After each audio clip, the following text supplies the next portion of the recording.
Sudah selesai, sudah.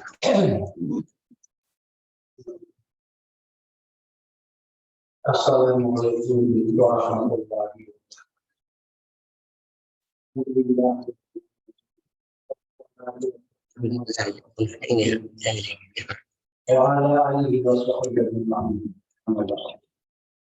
Para jemaah sekalian, pada pagi hari ini, alhamdulillah kita masih diberi Allah bersama-sama mengikuti pengajian waktu subuh yang pada pagi hari ini akan disampaikan oleh guru kita Ustaz Islam Masyari Asyimah dengan tema fikih keuangan, pengertian persyariatan hukum dan perbankan.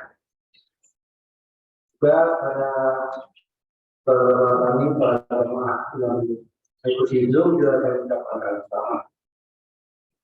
Para jemaah sekalian, hari ini Pak Saifuddin yang biasa ini di rumah wawancara tidak terbicara ini benar hadir atau daerah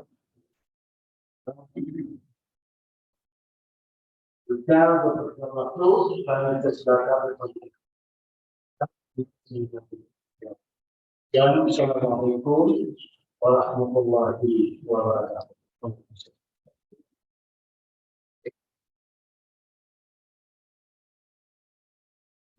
Bismillahirrahmanirrahim. Assalamualaikum warahmatullahi wabarakatuh. Alhamdulillahirabbil alamin. Alhamdulillahilladzi bi ni'matihi tatimmus shalihat. Wassalatu wassalamu ala man ba'atsahu rahmatan lil alamin, sayyidina wa habibina wa qurrati a'yunina wa imamina wa qaidina wa syafi'ina wa maulana Muhammadin wa ala alihi wa sahbihi wa man ihtada bihadihi ila yaumiddin, amma ba'd. Bapak Ibu kaum muslimin jamaah al-muhtaramun yang dimuliakan Allah Subhanahu wa taala. Alhamdulillah kita senantiasa bersyukur pada Allah Azza wa Jal pada kesempatan di pagi hari yang insyaallah penuh keberkahan dengan barokahnya doa Nabi Muhammad SAW. Allahumma barik li ummati fi bukuriha.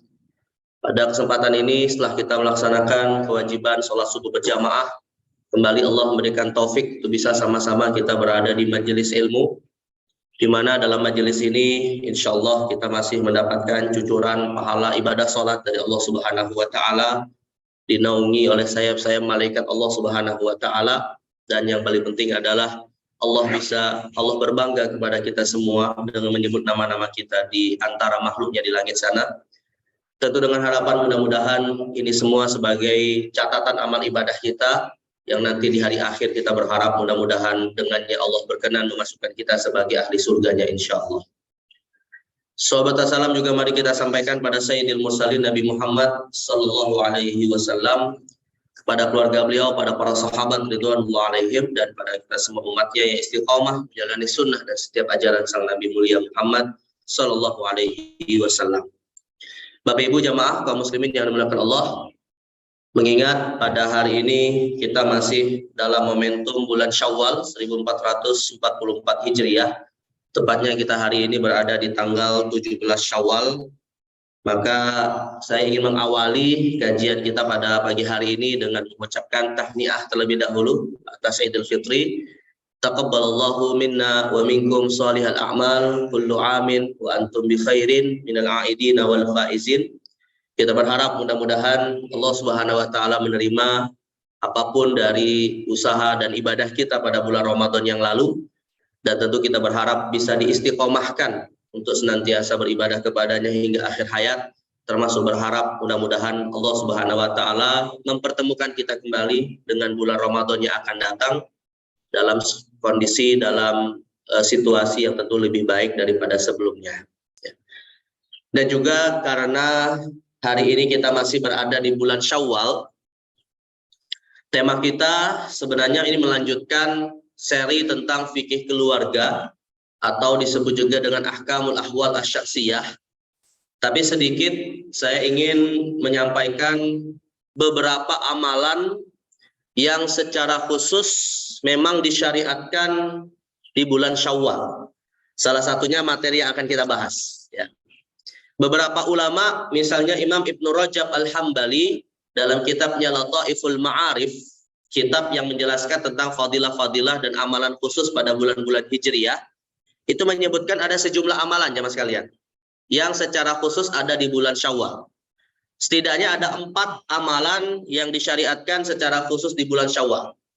Yang pertama adalah tentu yang sudah kita lakukan, yaitu rangkaian ritual ibadah sholat Idul Fitri. Ya, ini hanya disyariatkan di bulan Syawal. Yang kedua adalah sudah dibolehkannya melakukan ihram haji. Ya, jadi barang siapa yang ingin berangkat haji, itu ihramnya sudah bisa dimulai dari bulan Syawal. Ya, karena Syawal ini termasuk satu di antara 3 bulan haji. Seperti disebutkan di dalam Al-Quran, Al-Hajju Ashhurum Ma'lumat. Bahwa haji itu dilakukan pada bulan-bulan tertentu. Dan Sayyiduna Ibnu Umar radhiyallahu anhu di dalam Sahih Bukhari mengatakan, wa huwa Syawal wa Zulqa'dah wa Zulhijjah. Yaitu bulan Syawal, Zulqa'dah dan bulan Zulhijjah. Ya, jadi ihramnya sudah dimulai dari bulan Syawal, tapi memang nanti ritualnya dilakukan pada bulan Zulhijjah. Ya, khususnya pada tanggal 8 Zulhijjah sampai 11, 12, 13 Zulhijjah atau sampai batas akhir bulan Zulhijjah. Ini amalan yang kedua. Amalan yang ketiga yang juga disyariatkan, tapi ini nanti ada sedikit perluasan oleh para ulama. Pada bulan Syawal kita disunnahkan untuk melaksanakan puasa 6 hari di bulan Syawal. Tapi yang jadi masalah begini jamaah sekalian, bolehkah puasa 6 hari ini dilakukannya setelah Syawal? Nah, boleh nggak Pak? Misalnya di antara kita ini halal bihalalnya itu Pak full time pada bulan Syawal. Dari hari pertama sampai hari ke-30 Syawal pokoknya halal bihalal aja acaranya. Ada halal bihalal kantor, ada halal bihalal keluarga, ada halal bihalal reunian gitu ya. Full loh halal bihalal, nggak sempat puasa gitu ya. Sempat puasa Syawal gitu. Boleh nggak kemudian 6 hari ini dilakukan di luar bulan Syawal ya. Sebenarnya jamaah sekalian, semua ulama rata-rata bersepakat boleh. Tapi kualitas pahalanya yang berkurang. Jadi sah puasa 6 hari dilakukan setelah Syawal, tapi pahalanya tidak sama.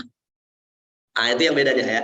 Kenapa jamaah sekalian? Nah ini pertanyaannya, sekarang kenapa? Dalilnya apa? Padahal kan Nabi SAW menyebutkan Syawal kan.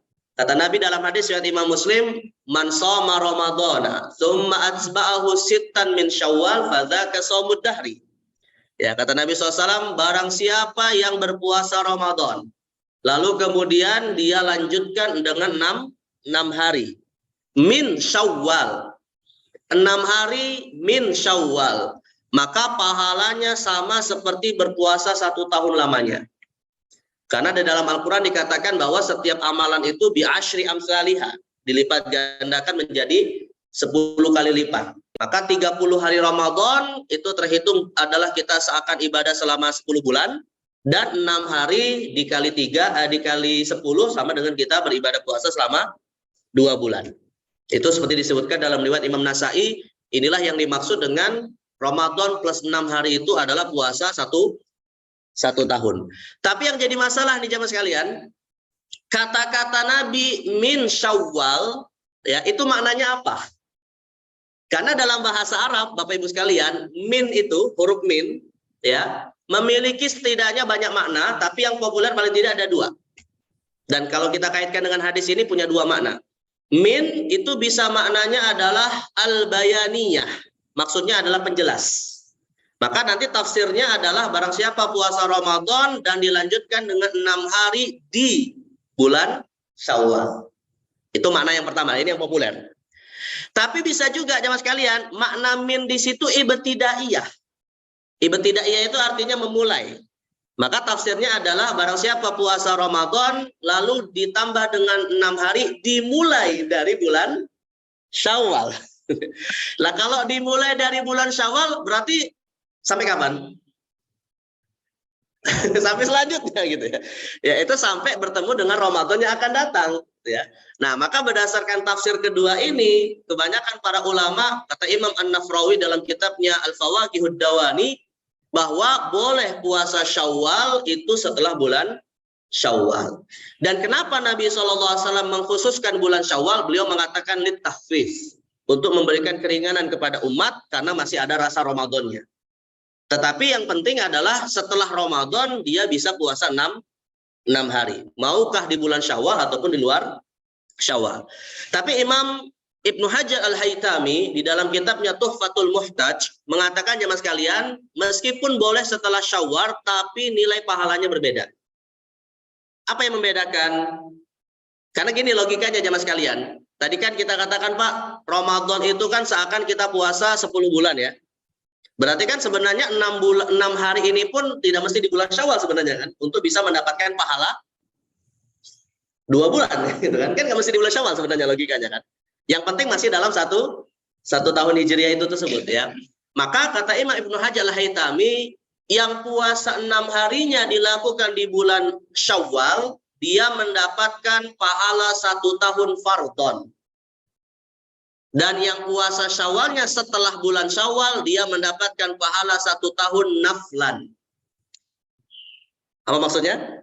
Maksudnya adalah yang puasa Ramadan plus 6 hari di bulan Syawal, maka dia dapat pahala 1 tahun itu seakan-akan puasa wajib selama 1 tahun. Tapi kalau puasa Syawalnya setelah Syawal, tetap dapat pahala 1 tahun juga, tapi dihitung pahala sunnah. Nah, kira-kira Pak, antara pahala wajib dengan pahala sunnah yang paling utama apa? Ya jelas pahala wajib. Nah itu tetap dapat pahala 1 tahun, tapi kualitasnya yang berbeda. Nah ini maka bisa menjadi, pendapat ini bisa menjadi solusi, atau alternatif ini bisa menjadi solusi seandainya kita tidak mampu berpuasa di bulan Syawal, atau kita masih punya hutang qadha Ramadan, namun kemudian qadha Ramadan itu membuat kita tidak bisa puasa Syawal. Karena tetap yang dianjurkan ya, walaupun tidak wajib menurut mayoritas ulama, yang dianjurkan kalau masih punya hutang Ramadan ya hendaknya mendahulukan puasa qadha Ramadan ya, baru nanti puasa sunnah. Karena dikhawatirkan nanti ya sebelum melakukan puasa qadha Ramadan ya qadarullah bisa meninggal dan seterusnya, kita nggak tahu Pak nyawa kita gitu ya. Maka dahulukanlah puasa qadha Ramadan, baru nanti puasa sunnah yang lain, Syawal, Senin, Kamis dan lain-lain ya.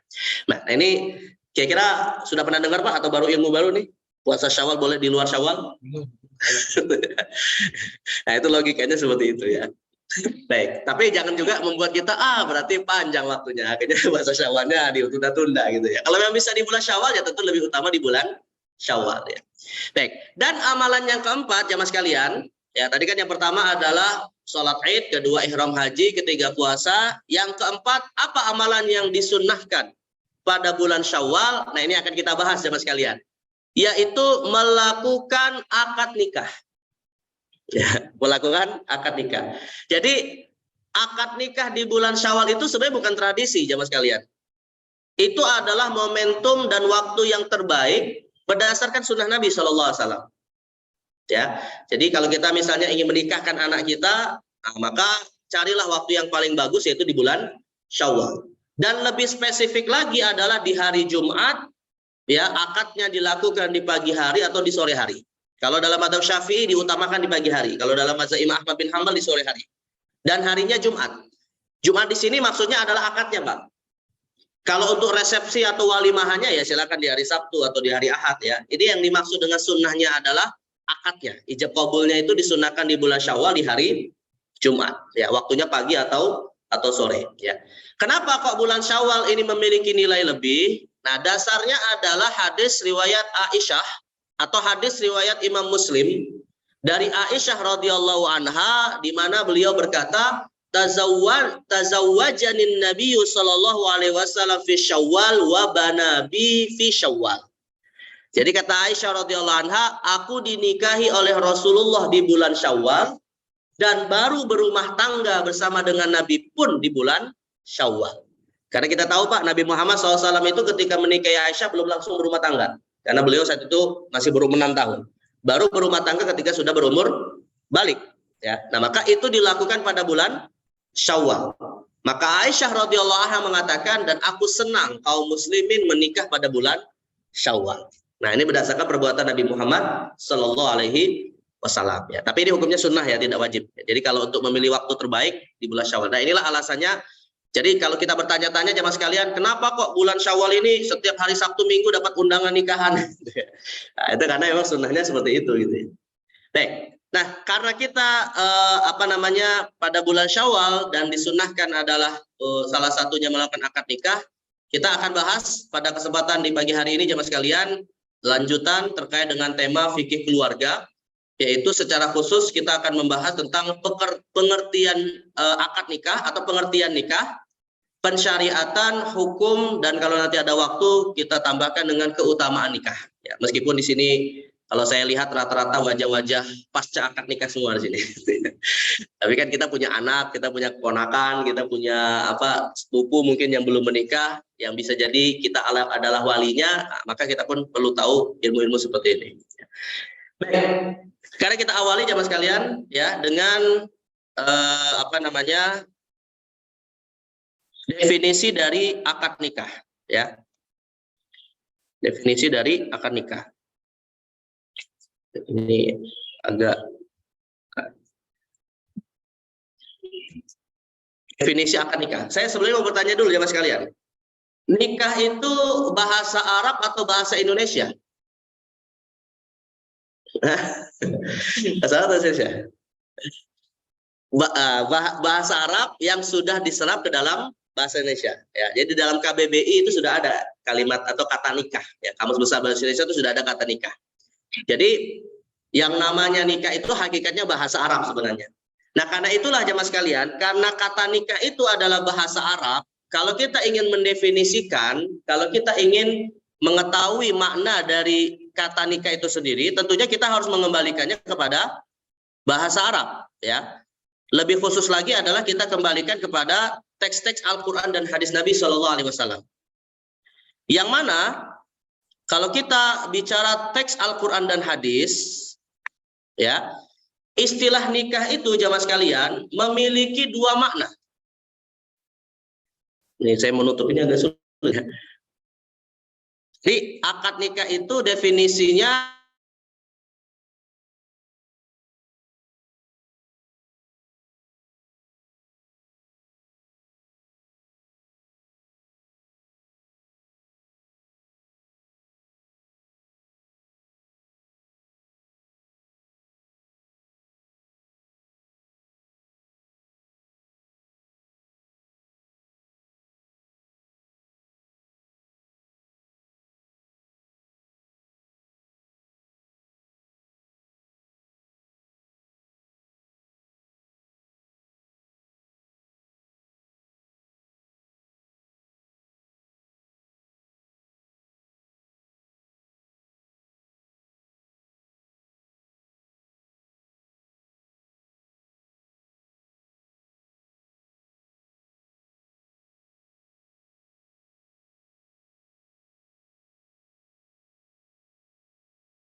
ya?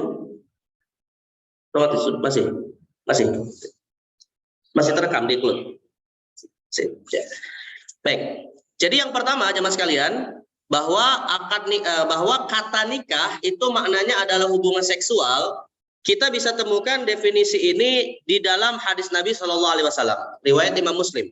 Jadi dalam satu riwayat, Anas bin Malik radhiyallahu anhu itu pernah bertanya kepada Nabi SAW, annal yahuda kanu idza hadatil mar'ah lam yu'akiluha. Ya. Jadi orang-orang Yahudi itu jemaah sekalian, tradisi mereka di masa Rasulullah SAW, kalau ada seorang wanita dalam kondisi haid, wanita yang haid ini diasingkan. Tidak diajak makan, tidak diajak tidur bersama dengan suaminya, tidak diajak berpergian bersama keluarganya, intinya diasingkan dalam tradisi orang Yahudi. Akhirnya Anas bin Malik bertanya kepada Nabi SAW, bagaimana dengan kami, umat Muhammad SAW? Apakah terikat dengan syariatnya orang-orang Bani Israel? Maka Nabi SAW mengatakan apa jemaah sekalian? Kata Nabi SAW, isna'u kulla syai'in illan nikah. Berbuatlah ya sesuka hati kalian bersama dengan istri kalian kecuali nikah. Berbuatlah dengan istri kalian kecuali nikah. Berarti nikah di sini maknanya akad atau hubungan seksual. Hubungan seksual. Karena nggak mungkin Pak kita nikah lagi dengan istri kita Pak. Kenapa? Kenapa nggak mungkin kita nikah lagi dengan istri kita? Ya kan sudah dinikahi. Ya nggak mungkin mengulangi akad nikah lagi kalau sudah dinikahi. Kecuali kalau diceraikan lalu mau merujuk dengan akad nikah baru ya. Nah jadi dalam hadis ini yang dimaksud oleh Nabi nikah di sini adalah hubungan seksual. Nah ini makna yang pertama ya. Makna yang kedua jamaah sekalian. Makna yang kedua dan ini pendapat sebagian ulama lain. Nikah itu secara bahasa maknanya akad. Yaitu ijab qabul. Aku nikahkan, aku terima nikahnya. Adapun ketika dia dipakai dalam hubungan seksual, maka itu makna kiasan, bukan makna hakiki. Dan ini pun ditemukan maknanya di dalam Al-Quran. Ya, ada di dalam Al-Quran. Allah mengatakan dalam Al-Quran, "Wala tankihu ma nakaha aba'ukum minan nisa." Dan janganlah kalian menikahi istri-istri atau wanita-wanita yang telah dinikahi oleh ayah-ayah kalian. Berarti apa jamaah sekalian? Wanita yang dinikahi oleh ayah kita itu statusnya apa sebagai dengan kita?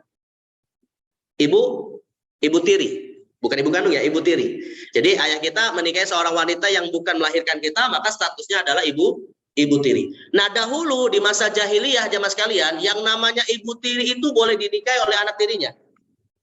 Tapi kemudian dihapuskan oleh Allah Subhanahu wa taala tradisi ini dan akhirnya dikatakan janganlah kamu menikahi wanita yang telah dinikahi oleh ayah kalian. Nah, di sini para ulama sepakat jemaah sekalian, yang dimaksud dengan nikah di sini adalah ijab qabul. Meskipun ayah kita belum menggaulinya. Ya. Jadi, meskipun seorang laki-laki belum menggauli istrinya, itu sudah otomatis istrinya tersebut menjadi mahram untuk anak tirinya. Walaupun nanti diceraikan misalnya. Itu jadi mahram. Maka berdasarkan ayat ini berarti yang namanya nikah itu maknanya adalah hubungan seksual atau akad ijab qabul? Akad ijab qabul. Artinya tidak mesti terjadi hubungan seksual selama sudah terjadi qabil tu nikah, aku terima nikahnya, maka sudah menjadi mahram. Nah, maka berdasarkan ayat Al-Qur'an ini pendapat kedua mengatakan nikah itu maknanya adalah akad, bukan hubungan seksual.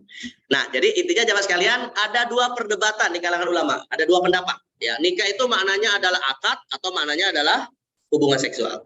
Apa pertanyaan berikutnya jamaah sekalian? Apa konsekuensi dari perbedaan ini? Ya. Nah, konsekuensinya terjadi dalam satu kasus. Kasusnya adalah seperti ini.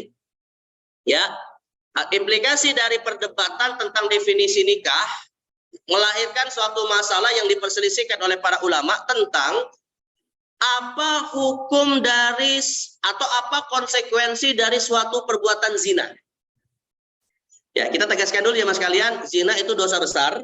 Tapi kalau seandainya terlanjur terjadi, ya tentunya kita kita nasihati orang yang melakukannya bertaubat. Ya, karena di negeri kita pun tidak berlaku hukum rajam dan lain-lain. Ya, kalau dia bertaubat, alhamdulillah. Tapi yang jadi masalah begini ya mas kalian, laki-laki wanita berzina, setelah berzina rupanya mereka kemudian berpisah, nggak menikah. Ya, berpisah begitu saja. Lalu kemudian wanita yang tadi dizinahi akhirnya menikahlah dengan orang lain. Dari pernikahan dengan orang lain itu kemudian dia punya anak. Pertanyaannya adalah anak tersebut bolehkah menikah dengan laki-laki yang pernah menzinahi ibunya? Kebayang kasusnya Pak? Kebayang ya? Atau bolehkah laki-laki yang menzinahi wanita tersebut menikah dengan saudara dari istrinya? Saudara dari wanita yang dizinahi, atau menikahi ibu dari wanita yang dizinahi. Ya, tergambar masalahnya ya sekalian ya. Pertanyaannya begini, apakah perzinahan itu menyebabkan adanya hukum mahram atas laki-laki yang menzinahinya? Nah, kalau kita kembali Pak Bu kepada definisi nikah yang pertama, maka definisi nikah yang pertama itu kan adalah hubungan seksual ya. Berarti zina sudah terjadi hubungan seksual tidak? Sudah terjadi hubungan seksual. Berarti kalau nikah nikah itu didefinisikan sebagai hubungan seksual bukan akad, berarti perzinahan tetap sudah menyebabkan adanya mahram. Ya, karena yang dilihat bukan akadnya, tapi yang dilihat adalah hubungan seksualnya. Dan sudah terjadi. Tapi bagi yang berpendapat bahwa yang namanya nikah itu adalah akad, berarti hubungan seksual melalui zina, apakah menyebabkan mahram? Nah, tidak menyebabkan mahram, karena belum ada akad. Artinya, bagi pendapat yang kedua ini, jamaah sekalian, kalau laki-laki tersebut menikahi wanita yang merupakan anak dari wanita yang sebelumnya dizinahi, pernikahannya adalah sah atau tidak? Nah, seorang laki-laki Pak menikahi seorang wanita, rupanya wanita ini anak dari wanita yang pernah dizinahi sebelumnya. Sah nggak pernikahannya? Sah pernikahannya bagi pendapat yang kedua. Ya, tapi yang jadi masalah kira-kira mungkin nggak? Artinya dia menikahi seorang wanita, ibunya pernah dizinahi. Ya tentunya ini keluarga yang seperti apa di gambaran seperti ini Pak? Keluarga yang rusak gitu ya. Tapi kalau itu pun terjadi, pernikahannya tetap dinilai sah menurut satu pendapat. Nah, sekarang pertanyaannya siapa yang berpendapat seperti itu? Ya. Nah, dalam masalah ini ada dua pendapat yang tadi kita sebutkan. Kalau mayoritas ulama dari mazhab Hanafi, Maliki dan Hambali, mereka berpendapat mahram bisa terjadi tidak hanya lewat akad tapi juga lewat hubungan seksual meskipun haram. Ya. Karena kita tahu jemaah sekalian, lewat suatu hubungan seksual menyebabkan beberapa mahram, seperti mertua, menantu. Kenapa kita Pak haram menikahi mertua kita? Karena kita menikahi anaknya kan? Ya, kenapa kita menjadi mahram atas menantu kita? Ya, karena apa? Karena suaminya adalah anak kita. Jadi artinya dalam suatu pernikahan itu menyebabkan ada beberapa mahram. Ya, nah mayoritas ulama berpendapat mahram itu terjadi bukan hanya lewat akad nikah yang sah, tapi juga lewat hubungan seksual yang haram seperti zina. Nah itu pendapat mazhab mayoritas ulama. Tapi kalau dalam mazhab Syafi'i jemaah sekalian, dalam mazhab Syafi'i zina tidak menyebabkan kemahraman. Artinya hukum asalnya tetap boleh dinikahi siapapun wanita yang tidak pernah menjadi mahram bagi dirinya, meskipun pernah menzinahi ibunya. Ya, walaupun secara etika etis nggak Pak kira-kira? Nah, ibunya dizinai, anaknya dinikahi, etis nggak kira-kira? Ya, dan dalam mazhab Syafi'i sah nikahnya Pak, tapi ya kurang etis aja lah gitu ya. Ini sifatnya masuk dalam konteks etika, bukan dalam konteks hukum halal haram. Ya. Dan dalam mazhab Syafi'i mereka punya dalil. Mazhab Syafi'i punya dalilnya adalah riwayat Ad-Darqutni dan Baihaqi, di mana Aisyah radhiyallahu anha pernah berkata atau pernah menceritakan su'ila Rasulullah sallallahu alaihi wasallam an rajulin. Rasulullah SAW pernah ditanya tentang seorang laki-laki zana bimra'atin, pernah berzina dengan seorang wanita, fa arada an yatazawwajaha au ibnataha. Setelah dia menzinahi wanita tersebut, dia ingin menikahinya atau menikahi anak sang wanita tersebut. Ya, jadi Nabi SAW ditanya tentang masalah ini. Ya, laki-laki menzinai seorang wanita, setelah dizinai akhirnya ingin menikahi anak dari wanita yang dizinahi. Ya, kebetulan wanita ini mungkin sudah punya anak sebelumnya Pak. Lalu si laki-laki yang menzinainya ingin menikahi anak tersebut. Apa kata Nabi SAW? Ya, menjawab pertanyaan ini. La yuharrimul haramul halal. Perbuatan haram tidak mengharamkan apa yang halal. Artinya zina itu tidak mengharamkan pernikahan mereka yang sah. Karena hukum asalnya kan kita boleh menikahi seorang yang tidak punya suami. Hukum asalnya boleh siapapun wanita yang ingin kita nikahi itu sah. Ya, maka zina yang dilakukan kepada keluarganya tidak mengharamkan pernikahan tersebut. La yuharrimul haramu al halala. Ya, tidaklah suatu perbuatan haram mengharamkan apa yang hakikatnya adalah halal. Innama yuharrimu makana binikah. Yang mengharamkan itu adalah hanya sebatas kalau terjadi akad nikah yang sah. Artinya akad nikah yang sahlah yang menyebabkan adanya mahram, bukan hubungan seksual di luar akad nikah yang sah. Nah, tapi sekali lagi jamaah sekalian, mazhab Syafi'i dalam hal ini membicarakan hukum halal haram, membicarakan hukum sah atau tidak sah, bukan membicarakan etika ya. Kita jangan samakan antara wilayah etika dengan hukum. Ya sama seperti gini Pak. Sebagian suku di negeri kita, sebagian suku ya di negeri kita itu kan kalau ingin menikahkan anaknya hanya membatasi sesama suku saja kan. Ya, jadi secara aturan suku nggak boleh kamu nikah kecuali sesama suku orang tuanya misalnya. Apakah kata-kata tidak boleh di sini, Pak? Maksudnya adalah tidak boleh secara agama? Ya, nggak, bukan. Ya, artinya agama sih tidak melarang pernikahan beda suku, tapi bisa jadi gara-gara kesukuan ini tadi untuk menjaga nasabnya. Maka ini sifatnya hanya etika dalam tradisi masyarakat saja. Ya, makanya dalam tradisi orang-orang Arab, Pak, khususnya adalah nasab-nasab sayyid dan syarif, ya, nasab-nasab dari keluarga Nabi SAW, tidaklah wanitanya dinikahi kecuali hanya kepada sesama nasab Rasulullah SAW. Tapi kalau untuk laki-lakinya nikah dengan siapapun nggak ada masalah karena tidak terputus nasabnya. Dan ini tidak kita bicarakan dalam konteks sah atau tidak sah secara agama. Tapi ini hanya wilayah etika dan wilayah tradisi saja. Ya. Nah, jadi ini hukum kalau seandainya terjadi, ya. Kalau seandainya terjadi, maka dalam mazhab Syafi'i nikahnya sah, tapi kalau dalam mazhab mayoritas ulama nikahnya tidak sah. Tergambar Pak ya kasusnya ya. Baik, sekarang kita masuk kepada definisi nikah secara istilah. Kalau tadi kan definisi nikah secara bahasa ya. Nah, kalau secara istilah, apa sih yang dimaksud dengan nikah? Imam Al-Khatib Asy-Syirbini mendefinisikannya di dalam kitab Mughnil Muhtaj. Nikah itu definisinya adalah aqdun yatadammanu ibahata wat'in bilafzi inkahin au tazwijin au tarjamatihi. Jadi nikah itu definisinya adalah suatu akad yang mana di dalam akad tersebut membolehkan terjadinya hubungan seksual. Ya. Dan menggunakan lafaz-lafaz seperti lafaz nikah atau lafaz tazwij atau terjemahnya yang sepadan. Nah, di sini dalam definisi ini jamaah sekalian ada beberapa catatan penting yang perlu kita ketahui ya. Yang pertama, hakikatnya Bapak Ibu sekalian, hubungan seksual itu haram kecuali sebelumnya dilakukan akad nikah. Ya, jadi kita kalau bicara ilmu kaidah fikih, Pak, tidak semua hukum asal segala sesuatu itu boleh. Tapi ada hukum asal segala sesuatu itu malah ada hukum asal tertentu itu adalah haram.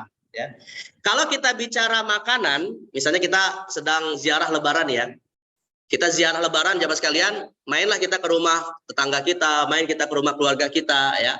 Hukum asal makanan yang disediakan oleh tetangga kita itu hukumnya apa? Halal atau haram? Halal. Dan kita nggak perlu nanya, ini toples isinya rempeyek, ada nggak sertifikat halal MUI-nya? Perlu ditanya nggak Pak? Ini apa namanya kue-kue buatan rumah ini perlu nggak ada sertifikat halalnya untuk boleh kita makan? Ya nggak perlu Pak. Kenapa? Karena hukum asal segala makanan adalah halal. Kita beli gorengan Pak di pinggir jalan, perlu nggak kita tanya sertifikat halalnya?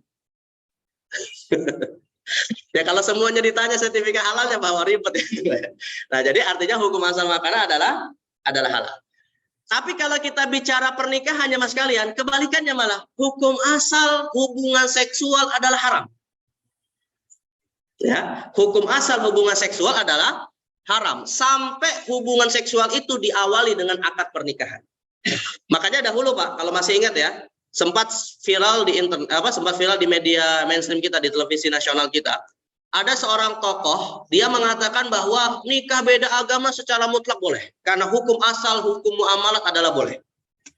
Ya, dia mengatakan pernikahan beda agama secara mutlak adalah boleh dengan alasan nikah itu babnya muamalah dan muamalah itu hukum asalnya adalah boleh.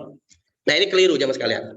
Ini keliru. Akhirnya dibantah oleh salah seorang pimpinan MUI, Kiai Haji Khalil Nafis kalau tidak salah ya. Anda salah meletakkan persoalan nikah. Nikah itu memang dia ada unsur muamalahnya karena di situ ada akad ijab kabul. Tapi muamalah dalam bab nikah beda dengan muamalah jual beli. Ya, karena dalam akad muamalah nikah tersebut ada unsur hubungan seksual yang akan terjadi. Nah, karena ada hubungan seksualnya, kebalikan kaidahnya bukan mubah tapi kaidahnya adalah haram sampai dilakukan adanya ijab kabul. Dan inilah jamaah sekalian yang membedakan antara hubungan seksual yang halal dengan zina.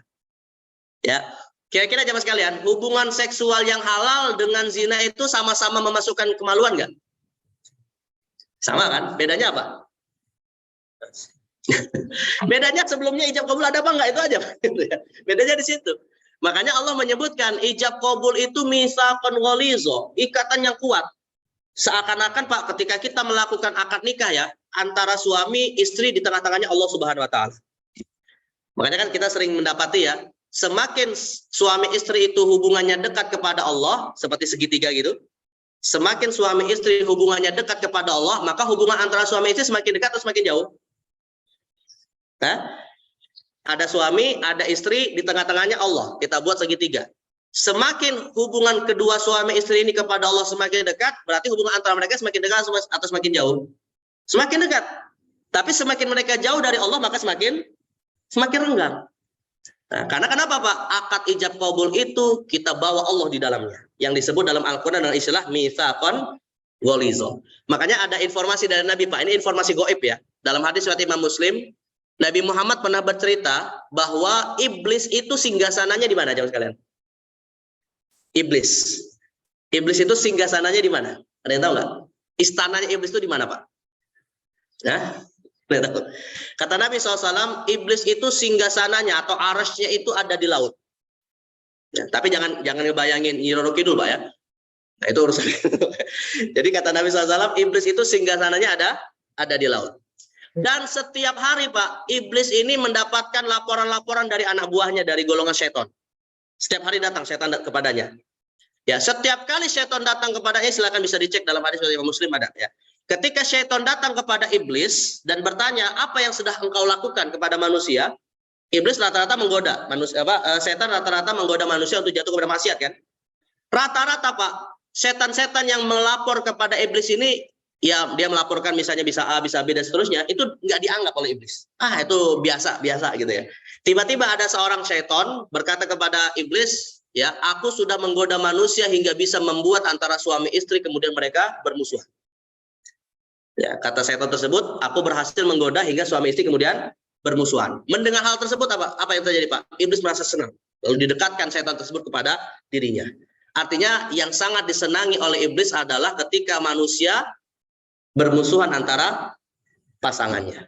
Nah, itu jadi semakin dia hubungannya jauh dari Allah, maka semakin dia disenangi oleh iblis. Dan itu berpotensi suami istri kemudian semakin jauh di antara mereka. Nah, karena itulah kita kalau menikah yang harus kita bawa apa Pak? Yang harus kita pikirkan Allah Subhanahu wa taala. Sebelum mikirin hartanya, sebelum mikirin ketampanannya, kecantikannya dan lain-lain, maka pikirkan dulu Allah Subhanahu wa taala ya. Baik, ini yang pertama ya jemaah sekalian. Jadi hukum asal dari hubungan seksual itu adalah haram sampai diawali dengan akad nikah yang di situ kita bawa nama Allah Subhanahu wa taala. Dan yang kedua jemaah sekalian, hari ini jemaah sekalian, saya katakan tidak ada kehalalan hubungan seksual kecuali hanya satu jalur saja, yaitu pernikahan. Dahulu Pak, yang namanya hubungan seksual itu ada dua jalur. Pertama nikah, kedua perbudakan.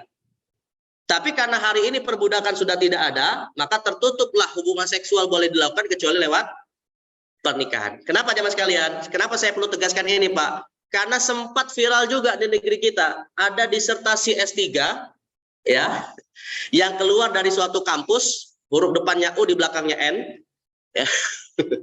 Ya banyak kampus itulah itu ya, tapi bukan di Jakarta ya, di kampus di Pulau Jawa.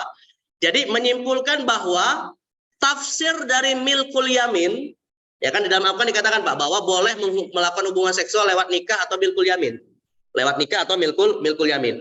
Dia menafsirkan ulang kata-kata milkul yamin di dalam Al-Quran dengan tafsir sama-sama suka. Padahal yang dimaksud dengan milkul yamin itu perbudakan. Dan perbudakan sudah tidak ada lagi hari ini. Tapi ditafsir ulang oleh dia dengan alasan ini kontekstualisasi tafsir dan lain-lain, akhirnya ditafsirkan dengan sama-sama suka. Lah kalau sama-sama suka Pak, berarti kira-kira orang yang berzina selama ini apa alasannya Pak kalau bukan sama-sama suka? Nah, jadi artinya kalau tafsir sama-sama suka ini dipakai, wah ini menyebabkan banyak orang yang berbuat zina ya. Nah, jadi kita tegaskan tidak boleh melakukan hubungan seksual kecuali hari ini hanya lewat satu jalur saja, yaitu melakukan akad pernikahan ya. Dan yang ketiga jemaah sekalian, akad pernikahan ini lafadznya harus menggunakan lafadz nikah atau terjemahnya. Tapi saya mencoba untuk mengira-ngira Pak. Nih, kita kan di sini sukunya berbeda-beda ya. Coba saya tanya jemaah sekalian, kemarin ketika menikah apa lafadz yang digunakan? Ada nggak lafadz yang digunakan selain nikah dan kawin? Ada nggak Pak yang sukunya di Sumatera atau di Sulawesi, di Jawa, Kalimantan, ada nggak kata akad nikah itu tidak pakai nikah atau tidak pakai kawin? Ada nggak? Hah? Ada? Maksud saya gini, ada nggak akad ijab kabulnya itu misalnya saya titik-titik anak saya kepada Anda, tapi bukan kata nikah atau bukan kata kawin, ada nggak? Hah? Nggak ada kan? Nggak ada. Padahal jemaah sekalian, kata nikah dan kata kawin itu dua-duanya bahasa Arab. Dua-duanya bahasa Arab. Ya, artinya tidak ada kata yang bisa menggantikan dua kata ini dalam akad pernikahan. Ya, padahal dua-duanya bahasa Arab. Nikah itu jelas bahasa Arab. Kawin itu jemaah sekalian juga bahasa Arab. Karena kawin itu berasal dari kata kawana yukawinu takwinan, artinya menggabungkan. Ya, kawana yukawinu takwinan itu artinya menggabungkan. Dan pernikahan kan sedang menggabungkan antara dua pihak kan. Maka mau kata nikah ataupun mau kata kawin, dua-duanya bahasa Arab. Apa kesimpulannya dari sisi ini, Pak? Pertama, para ulama sepakat tidak boleh ijab kabul kecuali menggunakan dua kata ini. Maka tidak boleh menggunakan akad-akad yang lain. Misalnya akad jual beli, akad sewa menyewa, itu nggak boleh. Nggak boleh misalnya akadnya begini, Pak. Saya jual anak saya. Fulana binti fulan kepada Anda, itu nggak boleh. Nggak sah nikahnya. Atau saya sewakan, atau nggak boleh gitu ya. Jadi harus menggunakan kata nikah. Dan yang kedua, Pak, inilah alasannya. Kenapa Sayyiduna Ibnu Abbas mengatakan ahibbul Arab li thalas. Cintailah bahasa Arab karena tiga perkara. Yang pertama adalah karena itu bahasa Nabi kita, yang kedua karena itu adalah bahasa Al-Qur'an, dan yang ketiga karena bahasa Arab adalah bahasa ahlil jannah. Nah, jadi saya ingin tegaskan ya Mas kalian, seorang muslim tidak boleh membenci bahasa Arab. Kalau ada seorang muslim membenci bahasa Arab, ada tanda-tanda kemunafikan di dalam dirinya. Tapi kita bedakan Pak dengan tradisi orang Arab ya.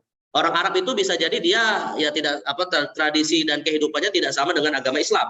Tapi bahasa Arabnya itu bagian dari agama Islam. Ya, jadi kalau ada yang mengatakan wah bahasa nggak penting, yang penting bahasa nasional kita dan lain-lain, nah itu salah.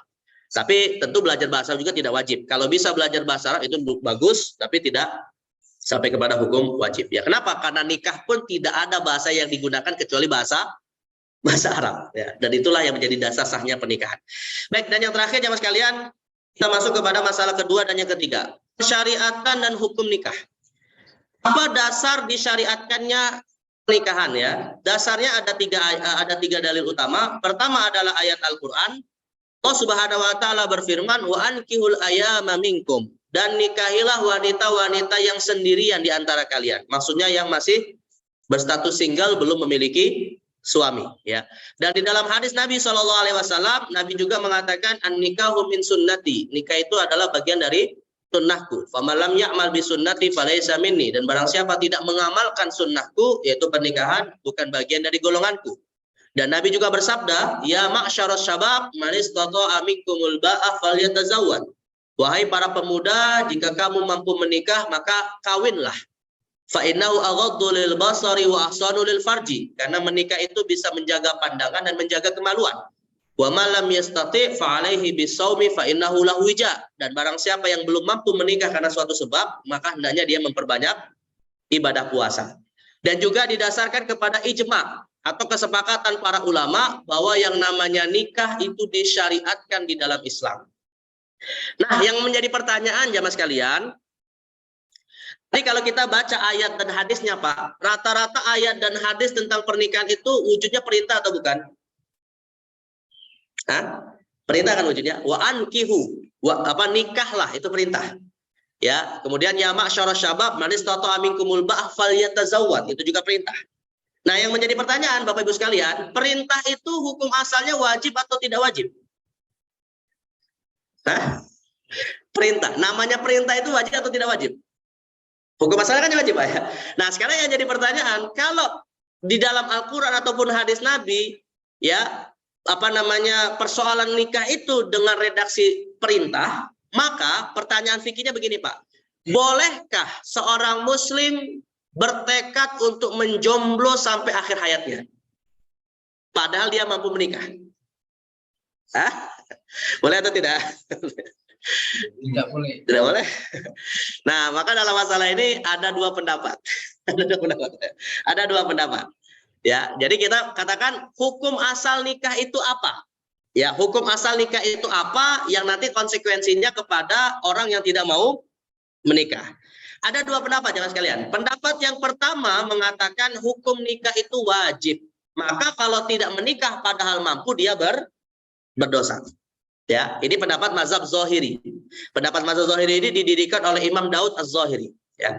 Nah, beliau salah satu ulama mazhab Zahiri yang berpendapat seperti itu adalah Imam Ibnu Hazm Az-Zahiri. Beliau berkata dalam kitabnya Al-Muhalla bil Athar, wa fardun ala kulli qadirin alal watfi, alal wat'i. Wajib fardu bagi mereka yang mampu melakukan hubungan seksual untuk melakukan akad nikah. Artinya mazhab yang pertama ini ingin mengatakan ya mas kalian, yang berniat ingin menjomblo berdosa. Ya nggak boleh. Tapi pendapat mayoritas ulama mengatakan perintah dalam ayat dan hadis tersebut perintah anjuran, bukan perintah wajib.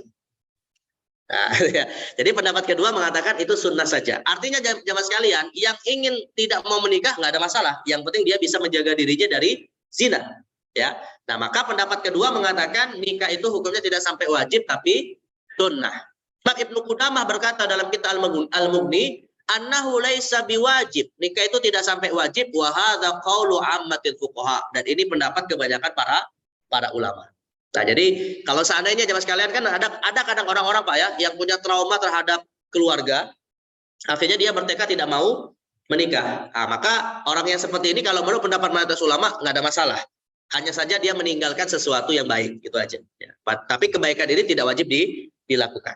Nah, namun di sisi yang lain, sebagai penutup jamaah sekalian, hukum asal pernikahan memang diperselisihkan oleh para ulama. Ada yang mengatakan wajib, ada yang mengatakan sunnah. Tapi kebanyakan hari ini jamaah sekalian, kebanyakan hari ini ulama kita berpendapat hukum nikah itu sebenarnya bisa berbeda tergantung kondisi. Bisa kadang hukumnya wajib, bisa kadang sunnah, haram, makruh dan mubah. Ini kalau dalam ilmu fikih namanya disebut dengan hukum far'. Disebut dengan hukum far'i. Saya kasih analogi contoh sederhana, Pak. Hukum tidur itu apa? Hukum tidur. Sunnah. Hukum tidur sunnah. Ini kan kita pada tidur semua nih, Pak. Kalau malam kan tidur. Hukum tidur apa? Saya katakan ya Mas sekalian, hukum asal tidur itu mubah. Hukum asalnya ya, hukum asalnya itu mubah. Karena di dalam Al-Quran Allah mengatakan wa ja'alna laila libasa wa ja'alna naumakum subata. Kami jadikan waktu malam itu sebagai istirahat. Dan dalam ilmu tafsir dikatakan al-imtinanu yadullu 'alal ibahah. Kalau Allah memberi kita sesuatu maka menunjukkan sesuatu itu mubah. Jadi di antara nikmat yang Allah berikan kepada kita adalah ada waktu kita beristirahat dengan tidur. Maka ini nikmat dari Allah, Pak. Nah, karena itulah nikmat ini hukumnya adalah mubah. Mubah itu artinya diambil ya silakan, nggak diambil juga nggak ada masalah. Tapi hukum tidur bisa berubah tergantung faktor eksternal. Bisa hukumnya menjadi sunnah kalau seandainya tidurnya itu diniatkan dalam rangka ibadah. Ya, kita sebelum tidur berniat, ya Allah bangunkan aku di sepertiga malam untuk bisa sholat tahajud. Maka tidur kita dinilai amalan sunnah. Tapi bisa juga jamaah sekalian, tidur itu hukumnya haram. Kapan Pak hukum tidur haram? Nah, kalau sebelum sholat nggak haram, Pak. Kalau sebelum sholat nggak haram. Ya. Yang jelas-jelas haram saja, ya jelas haram. Tidur yang membahayakan orang lain, Pak. Tidur di tengah jalan tol. Haram nggak? Atau tidur sambil nyetir, Pak. Haram nggak? Haram, membahayakan orang lain, ya. Atau tidur di ranjang pasangan orang lain. Itu dosa besar itu ya. Jadi hukum tidur bisa menjadi haram. Nah, saya sekarang tanya, kalau tidur di majelis ilmu hukumnya apa, Pak? Atau tidur saat khutbah Jumat? Wah, wajib. Wajib. Wah, parah nih kalau wajib. Apa hukum tidur saat ada yang tidur nggak nih? Saya sekaligus nyindir yang lagi tidur. Kalau tidur saat khutbah Jumat apa, Pak, hukumnya? Khutbah Jumat tidur hukumnya apa? Hah? Satu, hukumnya haram kalau yang tidur khotibnya. Ya khotibnya tidur di antara dua khutbah tidur ya haram, ya nggak boleh. Tapi kalau jamaahnya tidur, Pak, hukumnya betul ya. Sebenarnya tidak sampai makruh jamaah sekalian. Kalau istilahnya para ulama itu tidur di majelis ilmu hukumnya adalah khilaful aula. Khilaful aula itu artinya sebenarnya tidak sampai makruh atau haram dan dosa, ya antara boleh dan makruh, tapi sebaiknya jangan dilakukan. Karena saya dapat ilmu, Pak, dari seorang dosen saya. Ketika beliau menjelaskan tentang fadilah majelis, beliau mengatakan, Pak, majelis ilmu itu fadilahnya luar biasa. Tetap diberikan sekalipun orang yang datang ke majelis itu tidur. Ya, karena kenapa? Lebih baik dia datang ke majelis ilmu dan tidur daripada tidak sama sekali datang. Tapi pendapat ini jangan dijadikan alasan. Nah, kalau gitu tidur aja di majelis ilmu, itu salah juga, gitu. Itu salah juga, gitu ya. Artinya tidurnya tetap lebih utama daripada tidak datang, tapi datang dan mendengarkan ilmu itu lebih utama daripada tidur. Gitu. Nah, ini namanya disebut khilaful aula. Logikanya jamaah sekalian atau analoginya mirip seperti seorang laki-laki kalau ingin berpoligami baiknya musyawarah dulu dengan istrinya atau tidak? Ya kalau poligami langsung nih. Baiknya musyawarah dulu, Pak. Padahal kalau suaminya tidak musyawarah boleh nggak? Boleh aja. Ya, tapi sebaiknya musyawarah daripada tidak musyawarah akhirnya retaklah rumah tangga yang pertama. Gitu ya. Nah itu hukumnya namanya disebut khilaful aula. Ya, baik. Nah sekarang pertanyaannya nikah itu hukumnya apa? Ya, kita tutup di sini. Nikah itu jamaah sekalian hukumnya bisa menjadi wajib. Kapan? Ketika seseorang mampu secara lahir batin untuk menikah, tapi kalau dia tidak menikah berisiko berbuat zina. Ya, maka hukumnya wajib untuk dia menikah. Yang kedua hukumnya adalah sunnah. Dia mampu secara lahir dan batin, tapi tidak ada resiko jatuh kepada zina. Ini kembali kepada hukum asalnya pernikahan yaitu sunnah, menurut pendapat mayoritas ulama. Dan yang ketiga, hukumnya adalah mubah. Jika ada kondisi tidak mampu secara lahir dan batin, tapi ketika dia menikahi seorang wanita, istrinya rela dengan kondisi suaminya. Ya, misalnya sebelum nikah suaminya bilang, saya itu ada penyakit ABC dan seterusnya, ya. Lalu atau misalnya secara ekonomi saya pas-pasan dan seterusnya. Lalu kemudian wanita ketika mendengar tersebut dia bilang udah nggak apa-apa, saya ridho dengan kondisi tersebut. Maka hukumnya adalah mubah, ya. Dan hukumnya bisa menjadi makruh jika tidak mampu secara lahir dan batin, tapi ada indikator istri tidak rela. Artinya setelah pernikahan terjadi atau sebelum pernikahan terjadi, misalnya gini Pak, istri tidak rela itu bisa jadi karena orang tuanya yang maksa untuk menikah gitu ya. Ada indikator dia tidak rela, tapi tetap dia menerima pernikahan tersebut. Nah, maka ini hukumnya adalah makruh. Yang terakhir, hukum tidak mampu secara lahir dan batin, tidak bisa menafkahi atau secara fisik ada masalah. Namun kondisi suami yang seperti itu membuat istri berpotensi tersakiti. Maka pernikahan seperti ini hukumnya adalah haram. Ya, sebaiknya tidak dilakukan. Dan saya tutup jemaah sekalian dengan ungkapan seorang ahli hikmah. Seorang ahli hikmah pernah mengatakan, tazawwaj rajulan salihah, in ahabbatha akramaha wa in lam yuhibbuha lam yadhlim. Nikahkanlah anak wanita kalian kepada orang-orang yang soleh. Karena kalau orang yang soleh itu mencintai istrinya, maka dia akan memuliakannya. Tapi kalau orang soleh itu tidak mencintainya, minimal dia tidak akan menzolimi istrinya. Nah ini nasihat para ulama agar kita memilih kualitas seseorang itu sebelum bicara dunianya adalah melihat sisi akhiratnya. Ya, baik, mudah-mudahan apa yang kita bahas hari ini manfaat terkait dengan masalah pernikahan, hukum dan dasar persyariatannya. Sebenarnya ada satu lagi, tapi silakan bisa dibaca sendiri Pak. Ini keutamaan pernikahan ya. Hal-hal yang membuat kita termotivasi untuk menikah karena ini sudah ada di tangan masing-masing. Ya, saya pikir motivasi ini tidak perlulah yang sudah menikah. Gitu. Ini motivasi bagi yang belum nikah aja. Ini silakan dibaca masing-masing.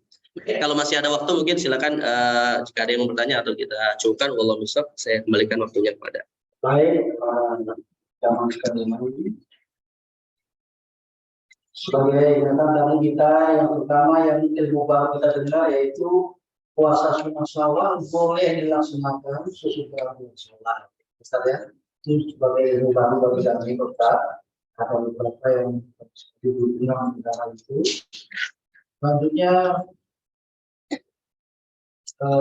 kalau waktu sudah masuk waktu itu, jadi kami berkesempatan pada para jamaah sekalian untuk bertanya bahan yang sampai ke tadi. Untuk pertama kami bertanya ibu-ibu ada yang bertanya, pasti banyak sekali masalah yang ingin kita tanyakan. Silakan dulu. Kalau ibu tidak ada, kalau bapak yang sudah ada Imam ada sebelah kiri Pak. Sebelah kiri ada, silakan Pak. Waalaikumsalam.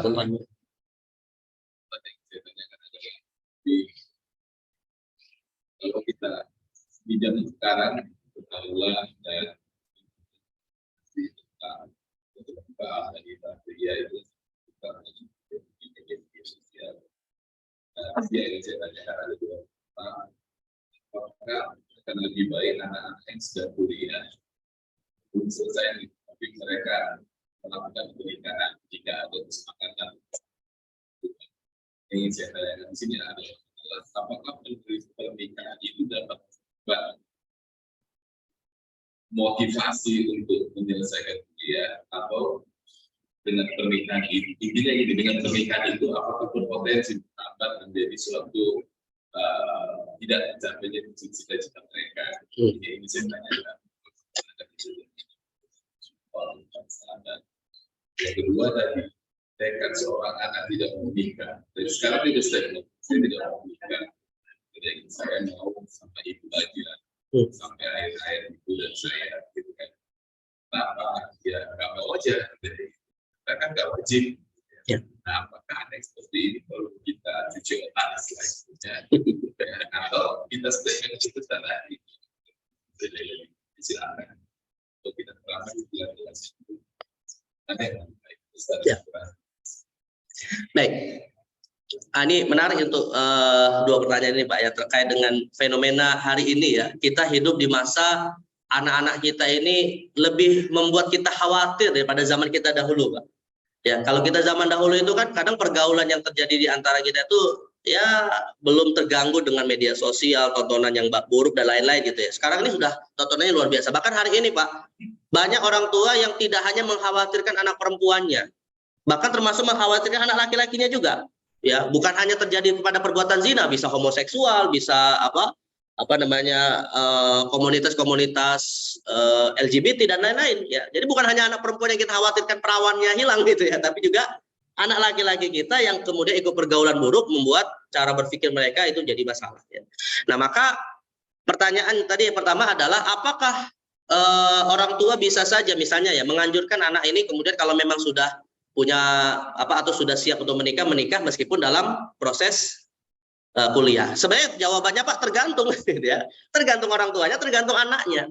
Tapi kalau seandainya ada kekhawatiran pergaulannya ini membuat mereka jatuh kepada hal yang buruk, ya sebaiknya dijaga salah satunya lewat pernikahan.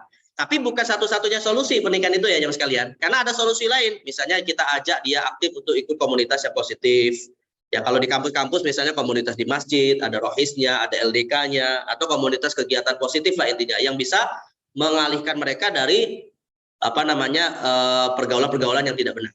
Nah, tapi kalau saya boleh bercerita Pak, saya termasuk pelaku KKN, kuliah kerja nikah. Kalau saya boleh bercerita tentang diri saya Pak ya, saya itu kuliah baru masuk semester 2 nikah. Dengan seorang istri, dengan seorang wanita yang juga sekelas dan seangkatan sama saya Pak. Karena ketemunya di aktivitas masjid, sama-sama remaja masjid, ya udahlah saya udah ada kecenderungan nikah akhirnya. Dan saya ketika melamar istri saya Pak, nggak ngomong-ngomong orang tua, ngomongnya setelah lamarannya diterima. Jadi alhamdulillah udah sampai ke rumah ini lamaran diterima. Oh udah lamaran diterima gitu ya. Orang tua terkejut gitu kan. Baru semester 2 bayangkan Pak ya. Kan alhamdulillah Pak, ini pengalaman pribadi ya. Alhamdulillah pernikahan ini tidak menghambat saya kuliah. Bahkan di dalam pernikahan tersebut Pak, saya bisa mendapatkan dua gelar S1 mendapatkan gelar S1 dua tempat. Ya. Dan saya mendapati ada beberapa teman saya Pak, dalam kondisi mereka terdesak dalam suatu kondisi, malah desakan tersebut membuat kuliah mereka kemudian lebih cemerlang daripada yang dalam kondisi biasa-biasa saja. Ya. Kenapa? Karena sekali lagi, kadang Pak, situasi dan kondisi eksternal itu juga membuat kita termotivasi untuk menjadi lebih baik. Jadi pernikahan itu pun kadang bisa memotivasi kita untuk tidak menghabiskan waktu kita. Ya, pernikahan itu Pak membuat motivasi anak-anak kita Pak baru berpikir bagaimana menggunakan hartanya dengan baik. Anak kita Pak kalau belum nikah, kalau dikasih uangnya diapain? Masih ada orang tua gitu kan. Uangnya dipakai sembarangan gitu kan. Tapi kalau dia udah nikah Pak, dia udah mikir ini ada istri yang harus dia tanggung, ada suami yang kemudian dia harus lakukan kewajibannya sebagai istri, ada anak yang lahir dan dia harus penuhi kebutuhannya. Akhirnya berpikirlah tentang harta itu secara lebih baik gitu ya. Nah, jadi artinya sekali lagi Kalau dalam kondisi seperti ini kemudian anak kita sudah punya keinginan untuk menikah meskipun dalam kondisi masih kuliah, saya pikir nggak ada masalah, tinggal dicari tahu aja alasannya apa gitu ya. Nah, kalau misalnya alasannya bisa dicari solusi yang lain, ya silakan cari solusi yang lain. Tapi saya katakan Pak, pernikahan bisa menjadi solusi untuk mencegah pergaulan yang buruk seperti ini. Tapi bukan satu-satunya solusi atau cara. Ini sebagai satu alternatif saja. Ya, seperti itu. Baik, kemudian yang kedua kalau ada seorang anak misalnya ya berazam tidak mau menikah, dan bisa jadi banyak yang seperti ini Pak, karena alasannya ingin merawat orang tuanya, biar fokus merawat orang tuanya, dan kemudian jadi dia fokusnya cuma dua saja dalam kesehariannya, kerja dan merawat orang tua, nggak mau terbebani oleh pasangannya dan lain-lain. Ya hakikatnya nggak ada masalah juga sih. Tapi saya pikir Pak, orang tua yang kemudian melihat anaknya seperti ini, sebenarnya orang tua seperti ini juga harusnya jangan membuat anaknya seperti itu. Kenapa Pak? Karena salah satu tujuan pernikahan itu adalah melanjutkan keturunan. Lah kalau anaknya nggak mau nikah, pasti akan melanjutkan keturunan orang tuanya. Kan? Dan kita kan ingin Pak, dalam pernikahan itu kita punya keturunan yang juga bertakwa kepada Allah, beribadah kepada Allah, terus mendoakan kita. Ya, lah bayangkan kalau misalnya Pak anak kita nggak mau menikah, berarti kan nggak mau punya anak ya, namanya nggak nikah kan nggak punya anak gitu ya, berarti orang tua yang tadi anaknya nggak mau nikah nggak punya cucu.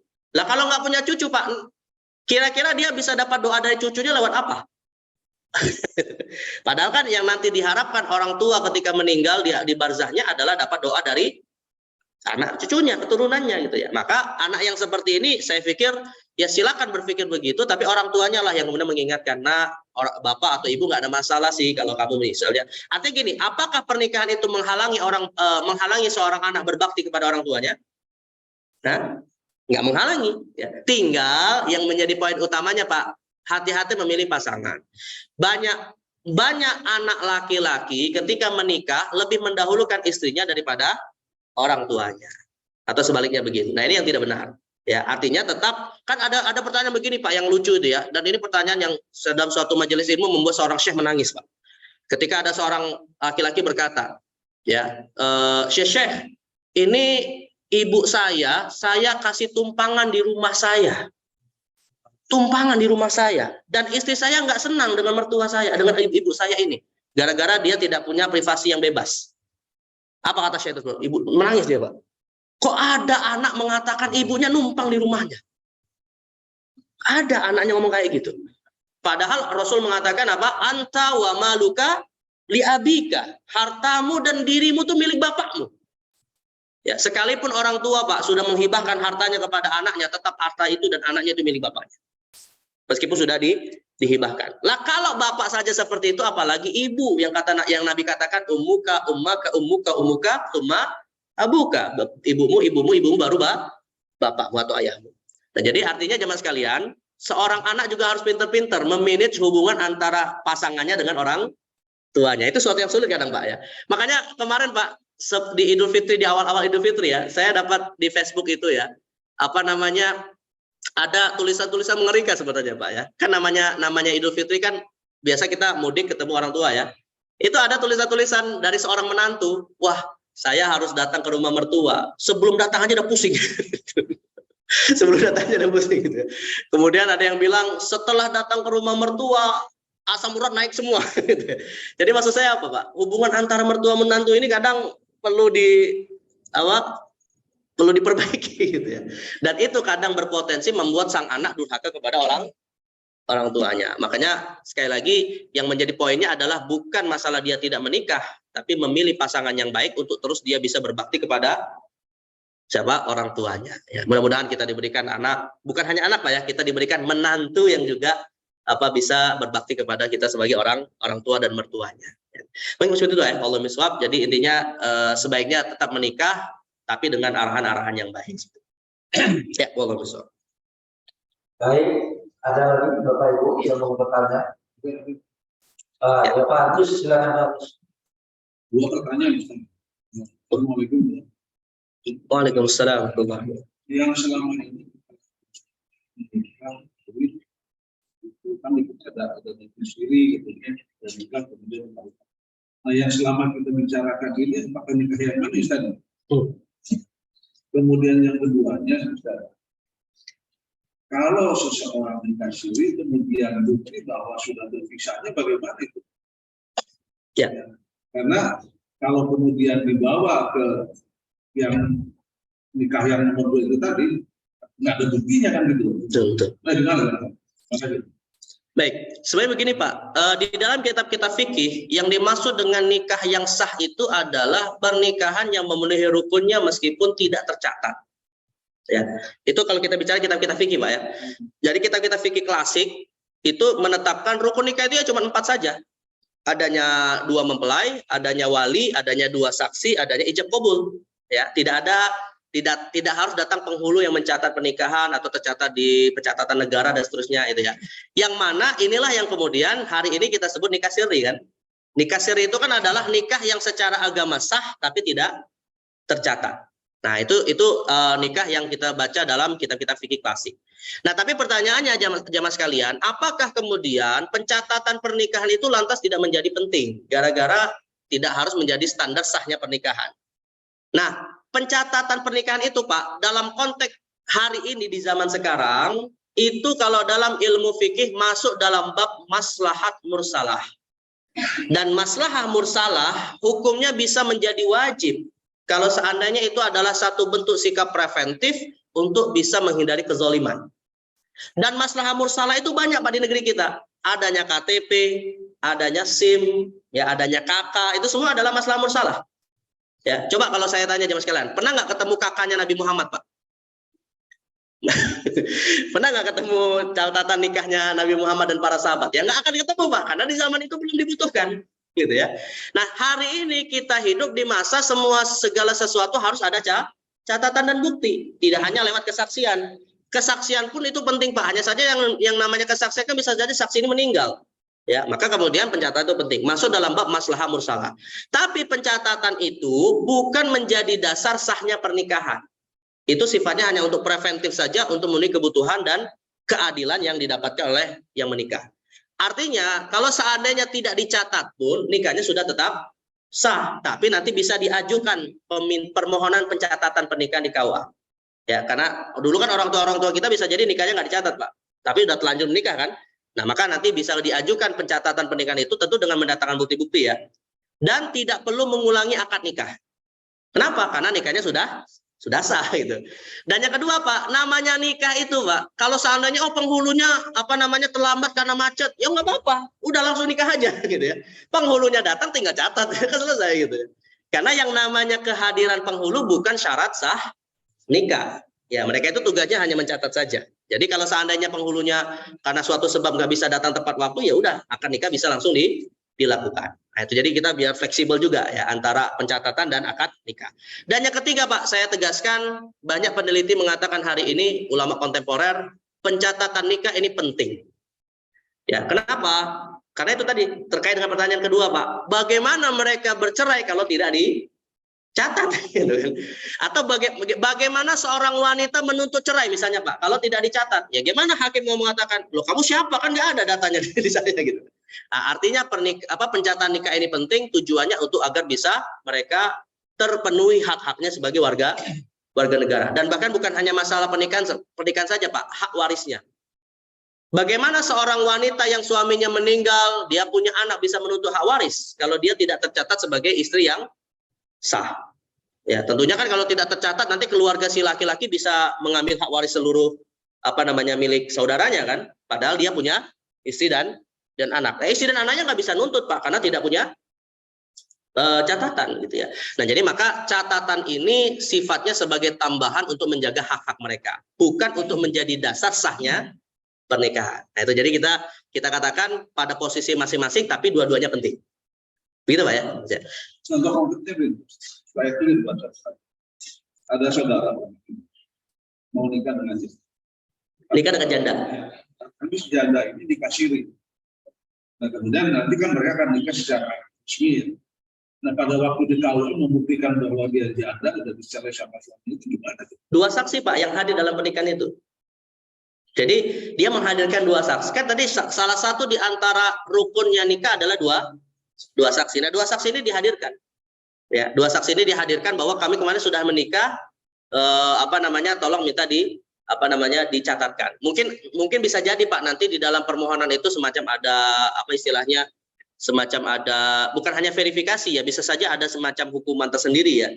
Kenapa? Karena tidak dicatat sebelum melakukan akad, atau tidak didaftarkan sebelum melakukan akad nikah. Tapi secara teknis sih Pak, secara teknis kalau sudah menikah kemudian mau minta dicatatkan ya silakan saja, bisa ditanya bagaimana teknisnya, tapi salah satunya adalah menghadirkan 2 saksi yang tadi menghadiri pernikahan tersebut. Ada laki-laki jangan mau nikah sama janda sebetulnya. Yang katanya si janda ini dikasiri dulunya. Oh, bukan dengan laki-laki yang baru ini. Oh, oke. Kan bahwa dia sudah dicerai suami dia, kalau dari kamu akan ada. Betul. Nah, kalau dikatakan bagaimana membuktikan dia sudah dicerai oleh suaminya, ya sebenarnya pengakuan si wanita sudah cukup Pak. Pengakuannya, tapi yang jadi persoalan apakah si wanita ini jujur atau tidak, nah itu jadi masalah gitu ya. Nah itulah Pak salah satu resiko pernikahan yang tidak dicatat, akhirnya membuat si laki-laki yang ingin menikahi wanita tersebut ragu ya, walaupun hukum asalnya Pak, kalau wanita itu ngaku dia sudah diceraikan secara lisan gitu ya, sudah diceraikan ya, pengakuan ini bisa diterima untuk dia boleh menikah dengan orang lain. Tetapi pengakuan ini yang jadi persoalan, apakah jujur atau tidak. Seandainya Pak rupanya wanita ini tidak jujur dan pernikahan akhirnya terjadi, maka dibatalkan pernikahannya. Nggak boleh dilanjutkan. Kenapa? Karena dia masih berstatus sebagai istri atas laki-laki yang sah menikahi dia, walaupun itu tidak dicatat. Dan ini Pak, saya mungkin tutup sini ya. Ketika 2017 saya ke Hong Kong Pak, banyak TKW kita seperti ini. Ya, bukan banyak lah, adalah gitu ya. Kalau banyak nanti mereka tersinggung. Adalah TKW kita seperti ini Pak. Kenapa? Mereka itu bekerja merawat orang yang sudah tua dari penduduk setempat, ya, agar bisa mendapatkan fasilitas sebagai warga negara sana, sebagai residen. Akhirnya nikah dengan orang tua tadi gitu ya, dengan majikannya yang sudah pensiunan itu tadi, nikah gitu kan.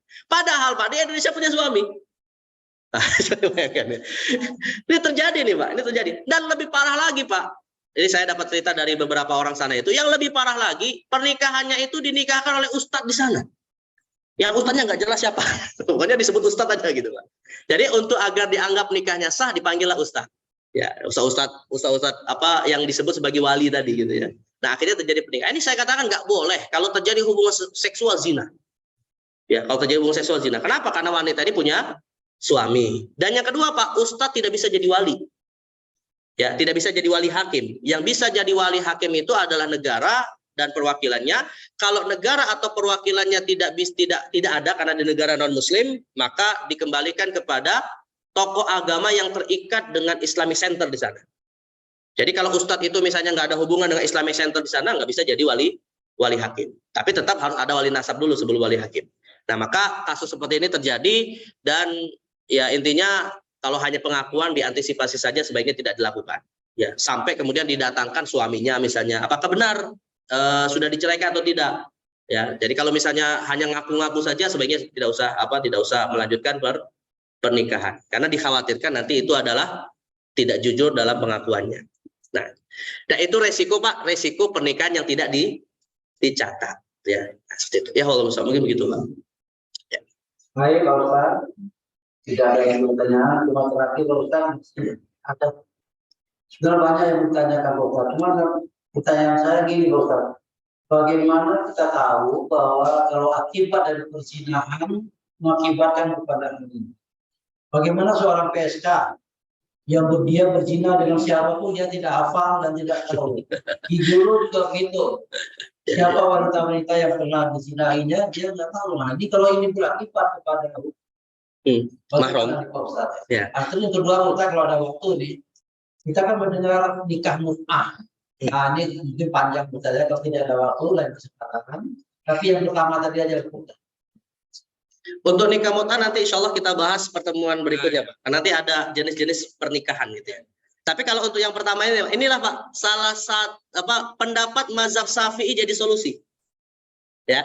Jadi kalau ada seorang PSK Pak, ada seorang yang pernah berzina lebih dari satu laki-laki, dan dia bukan tidak kenal, lupa Pak. Lupa ya. Kenal sih kenal kan, makanya dia berzina gitu ya. Tapi lupa gitu. Ada berapa orang yang pernah berzina sama dia, tapi akhirnya dia taubat Pak. Taubatnya diterima nggak kira-kira? Terima ya, semua dosa itu diterima kalau dia tahu bertaubat, meskipun sudah berzina dengan ratusan orang sekalipun ya. Akhirnya dia taubat, tapi kan dia tidak hafal semua laki-laki yang menzinahinya. Ya, yang nanti dikhawatirkan ada di antaranya akan menikah dengan anaknya misalnya, atau dengan ibunya, atau dengan saudaranya dan lain-lain ya. Makanya saya katakan Pak, mazhab Syafi'i dalam masalah ini jadi solusi. Karena mazhab Syafi'i tidak menganggap perzinahan menyebabkan mahram. Maka bisa jadi solusi. Sekalipun nanti misalnya dia rupanya ada laki-laki yang pernah dizinahinya atau pernah berzina dengannya menikah dengan anak perempuannya, ya udah nggak ada masalah. Kalau dalam mazhab Syafi'i. Tapi akan jadi masalah kalau pakai mazhab yang lain, gitu ya. Karena dia harus tahu siapa aja yang kemudian berzina dengannya, gitu ya. Nah, maka ya dalam konteks ini sepertinya mazhab Syafi'i lebih memberikan solusi. Dan disinilah kita katakan bahwa perdebatan dan perbedaan ulama itu jadi satu maslahat. Ya, tapi bukan berarti kita mempermudah mazhab yang ada ya. Tapi ini untuk mencari solusi. Nah begitu Pak. Jadi pakai mazhab Syafi'i. Ya, lah begitu. Baik para jemaah sekalian, Pak Ustadz tadi bisa menghormati juga para jemaah yang langsung. Saya tidak bisa mengontrolnya karena tidak bisa bahwa api saja tidak sangka jadi diperbuat. Jadi mohon maaf itu yang Zoom di rumah. Baik Pak Ustadz, seperti biasa untuk agar pengajian tadi mendapat berkah dari Allah SWT, marilah Pak Ustadz kita tutup dengan Pak Ustadz yang kita doa. Baik, kita sempurnakan majelis kita hari ini dengan bermunajat kepada Allah Subhanahu wa taala. A'udzubillahi samil alim minasyaitonir rajim. Bismillahirrahmanirrahim. Allahumma shalli wa sallim wa barik ala sayyidina Muhammadin sayyidil mursalin wa ala alihi wa sahbihi ajma'in. Hamdan na'imin hamdan syakira hamdan yuafi ni'amahu wa yukafi'u mazida ya rabbana lakal hamdu kama yanbaghi li jalali wajhikal karim wa 'azimi sultanik. Allahumma a'inna ala dzikrika wa syukrika wa husni ibadatik. Allahumma 'allimna ma yanfa'una wanfa'na bima 'allamtana warzuqna ilman yanfa'una. Allahumma la tadad dhanban fi maqamina hadha illa ghafarta wa la hamman illa farajtah wa la maridan illa syafaitah wa la hajatan min hawaijid dunya wal akhirah illa qadaita wa yasarta ya dzal jalali wal ikram. Rabbana dhalamna anfusana wa illam taghfir lana wa tarhamna lanakunanna minal khasirin. Rabbana atina fid dunya hasanah wa fil akhirati hasanah wa qina adzabannar. Wa sallallahu ala sayyidina Muhammadin nabiyil ummi wa ala alihi wa sahbihi wa baraka wa sallam. Walhamdulillahi rabbil alamin. Alhamdulillah. Ini dapat sekalian ya sudah mengenai hari ini. Nah, sesudah sholat subuh nanti Bapak Ibu sekalian seperti biasa, mari kita bersilaturahmi di depan masjid, di tengah masjid, bersama-sama kita sama-sama Pak yang sedangkan itu biayanya semuanya dari para kita semua yang kami